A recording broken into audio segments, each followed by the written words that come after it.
Вот это Нижний Новгород, я из Баку. Эй, привет, привет. Да, Привет, привет. да, этот человек вас привет передает. Да, здравствуйте, Баку. Будьте здоровы. Спасибо. Забыл, как на вашем языке. Меня зовут Илья. Шарафе. Шарафе. Шарафе. Шарафе. Спасибо вам, очень Спасибо благодарен. вам. Пожалуйста. Надо веселиться, надо. Бизнес, Да. это ерунда. Надо хватать любой момент. Pajazsa. Будьте здоровы. Пока. Bəli, turistlə danışdım. Turistlər çoxdur. Hamısı gəlir, gedir. Turistdir, rasistdir. Nə, Rusiya, Polonya.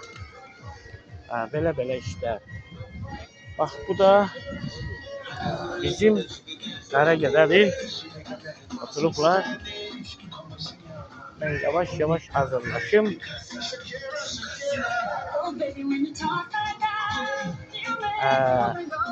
Hər kəsə gözəl istirahətlər, gözəl arzular, gözəl tətillər arzulayıram. Hörmətlə İsmailzadə.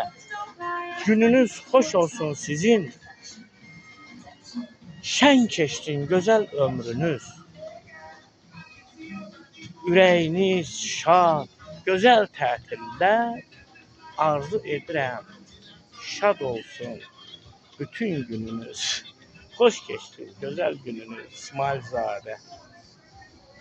Mən bitirdim hələ. Çəkim biraz da, bax bu ağacı, bu dənizi, burada da plajı. Yavaş yukarı kalktım.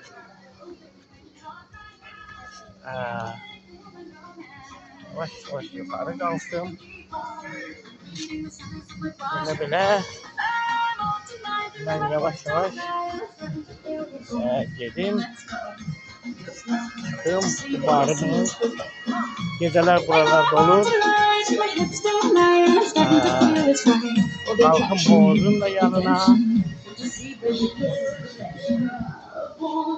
Bu da bizim vardı.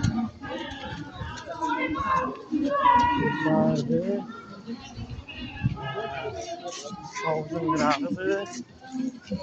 Burada da Türk müşterileri. Burada Türk müşterileri ancak Basenya'da.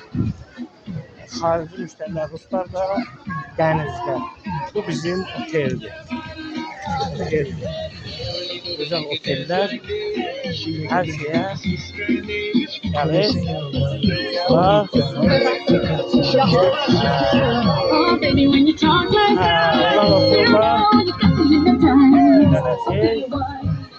Her şey. Burada bizim bardı. Barımızdı.